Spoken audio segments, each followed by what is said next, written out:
You got to know that there are differences in intelligence. It's really important. If you go into a job and you're not smart enough for that job, you're going to have one bloody miserable time. And you're going to make life wretched for the people around you because you won't be able to handle the position.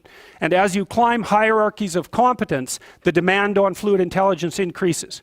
And so, unless you want to fail, you don't put yourself in over your head. Well, what's over your head? Well, that's a tricky thing to figure out. I mean, you have to figure that out with intelligence, you have to figure it out with conscientiousness, you have to figure it out with creativity, you have to figure it out with stress tolerance, with agreeableness, because you want to go into a cooperative environment and not a competitive one if you're agreeable. And with neuroticism, you probably want to keep the stress level of your job relatively low, because those are all places that you can break down. And most people have at least one significant weakness in their intelligence personality makeup, and you got to be careful not to place yourself in a position where that's going to be a fatal flaw. But what you really want to do, as far as I can tell, if you want to maximize your chances for both success and let's say well-being, is you want to find a strata of occupation in which you would have an intelligence that would put you in the upper quartile. That's perfect. Then you're a big fish in a small pond. And you don't want to be the stupidest guy in the room. It's a bloody rough place to be.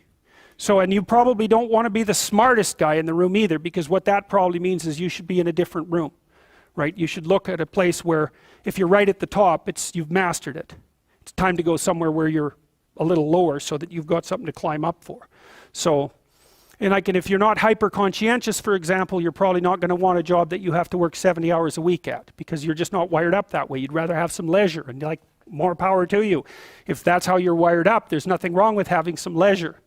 But if you're someone who can't stand sitting around doing nothing ever, then maybe you can go into a job that's going to require you to work 75 hours a week. And almost all jobs that are at the top of complex dominance hierarchies require very high intelligence and insane levels of conscientiousness, as well, generally speaking, as pretty damn high levels of stress tolerance.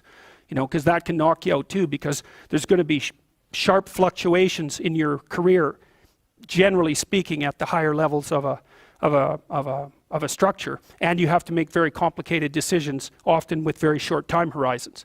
So you have to decide if that's what you want.